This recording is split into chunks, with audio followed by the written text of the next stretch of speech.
YouTube, what's going on? Back in the latest video, back in the installment of Speculation Saturdays. So switching it up a little bit today for Speculation Saturdays as far as the pops that I'm going to talk about in the segment. All these suggestions come from you, the viewers, so I really appreciate all that responded to the community post. What I wanted to do today was take 3 of your suggestions, and definitely if you guys are interested in hearing my opinions on others, I can definitely do more of these kind of videos in the future. But today I'm going to talk about 3 of your suggestions that were kind of all similar, and give you guys my opinion on each and tell you why I think it's a good investment or why you might want to think about something else instead. So let's get right to it and get my thoughts. Here we go. Listen, been in the game for a minute, clocking in because it's time to get down to business. Stunting is a habit, on me I'm good at it. Ask around town, I'm known as the Popsavage. Alright guys, before we get into this video, please smash that like button down below.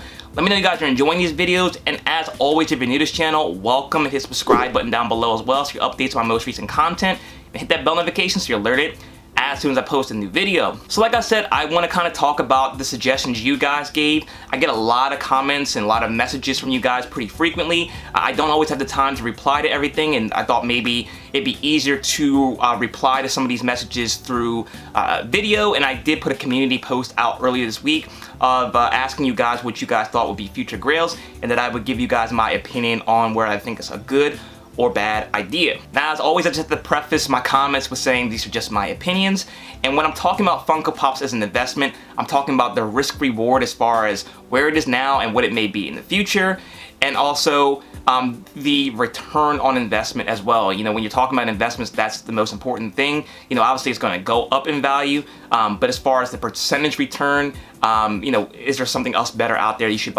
could buy instead? And always, if you like the pop, just buy it. Don't look at it as a determined investment. If you like it, it's just something you want to add to your collection. Obviously, that's something completely different. That's not what we're talking about on the segment at all. Let's get right into this 3 pops. So like I said, all 3 of these pops, I kind of have the same takeaway, and that's why I'm grouping them into each other. A lot of you guys mentioned the Miguel pop from Coco.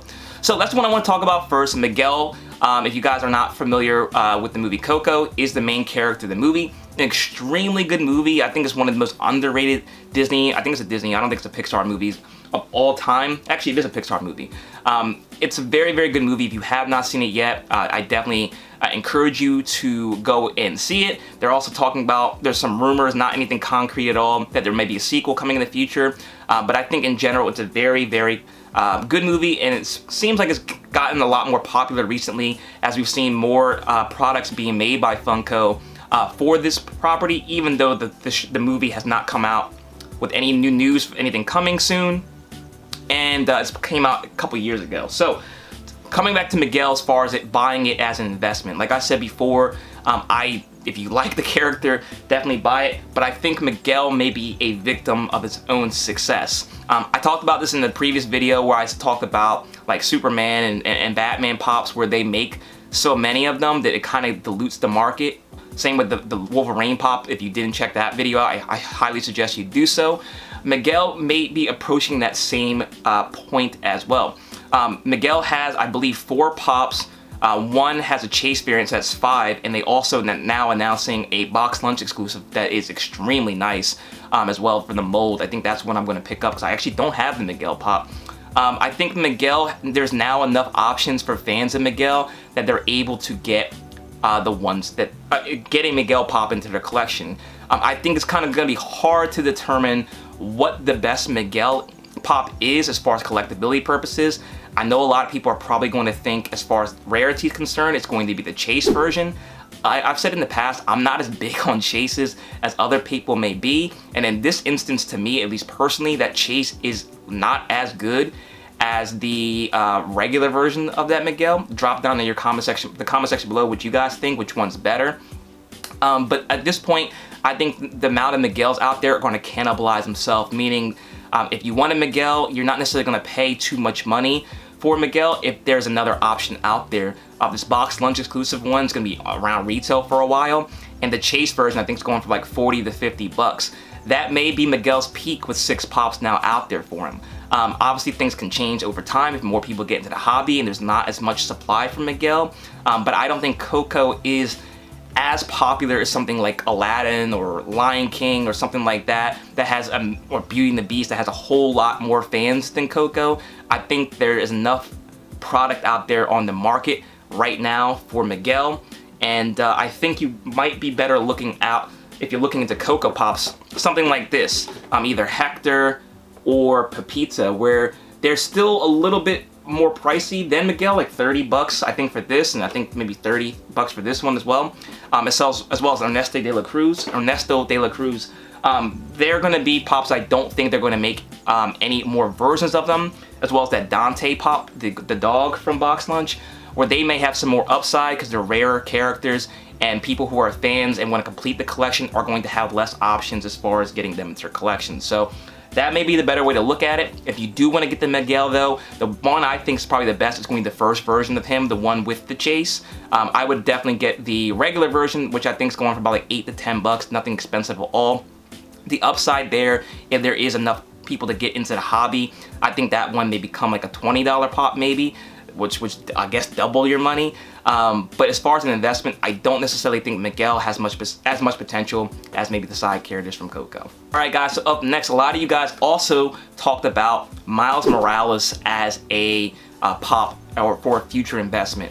Now Miles is an extremely popular character. I think his popularity is only gonna go further.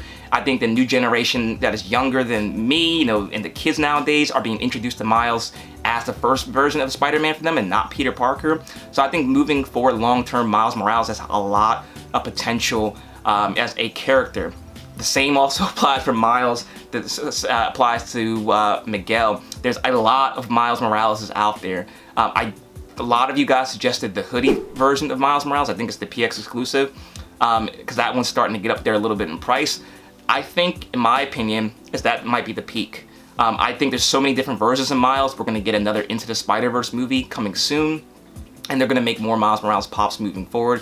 It seems like we get 1 or 2 a year, and there's a lot to choose from for Miles. There are versions of Miles Morales that are a little bit older. There is one, the first one that came out, I think, is went from a collector's core box. I'll put the picture right here. And that one even doesn't say Miles Morales on there, but it has the costume for him. That may be one to think about. And there's also one that came out in 2018, which is the first version of Miles Morales with his name on the box. Now that one's not vaulted yet, but I would assume eventually it would be vaulted because there's so many other versions of Miles out there. I just wouldn't, from an investment standpoint, put the money into something more expensive like the hooded version of him and expect that you're going to get a return on your investment that's going to outpace anything else Miles Morales related. That's just my opinion. Again, if you like the character, buy the one you like. I don't think you have a shortage of options moving forward. I think there's going to be other versions of Miles that are made throughout time. It's so hard to sink your money in it. Not to say that one of these versions won't go up and be expensive. It's just the risk reward there. How do you know which one's the right Miles to buy? And that's why I think if the safest bet is to buy the first version of Miles, but I don't think Miles in general is going to be investable just because there's so many of them out there and it's going to be hard to pinpoint which ones people like best. Alright guys, and last but not least, we have a suggestion to talk about Charizard. So I think Charizard, in the comment right here, I think is extremely on point. Charizard is one of the most popular characters in the world, not just Pokemon, just as far as recognizable entities in the world. A lot of people know what Charizard is, and I think moving forward there is some potential with Charizard.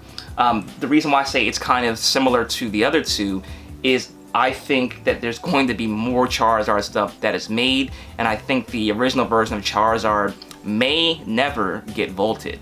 That pop is similar to like Batman and Superman, where Funko never really has to turn off the faucet as far as producing that pop because it's always going to sell. Charizard's one of those, if you're in the Pokemon card community, there's an abundance of Charizards out there, and they never seem to ever fulfill the market because people love Charizard so much. So I can see Funko never turning off the faucet and never vaulting that 4-inch Charizard.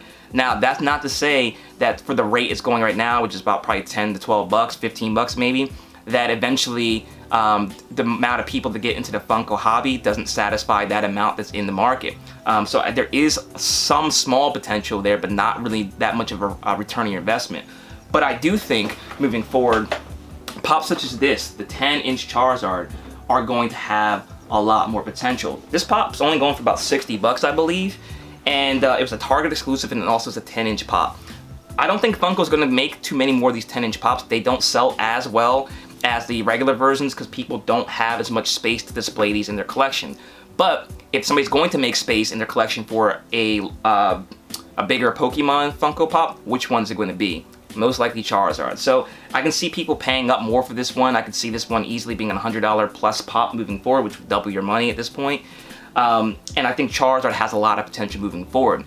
The Charizard pop, I think, has the most potential and also most risk, as well as that WonderCon one. I think that one's going for about $400 to $500 right now because it never technically was released. If that happens to never be released, this pop has, the sky's the limit. That could be a highly sought out grail, and as far as being the rarest version of Charizard out there.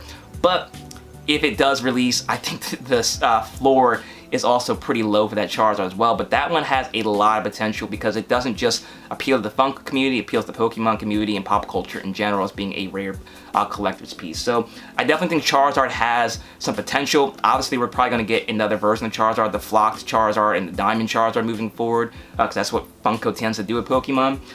But as far as one to put your money on as far as what's released now, I definitely think the 10-inch Charizard is the best bet you have. So I really like doing these kind of in-depth videos. So if you guys like these, let me know in the comment section below if you like these more in-depth videos, giving you guys some feedback on your suggestions. And make sure you subscribe if you enjoy this kind of content, and to consider becoming a member as well to help support the channel. Definitely enjoy doing these kind of videos. Again, these are always just my opinions, but I like to give you guys my opinion when you ask. So if this is something you'd like to see moving forward, let me know in the comment section below.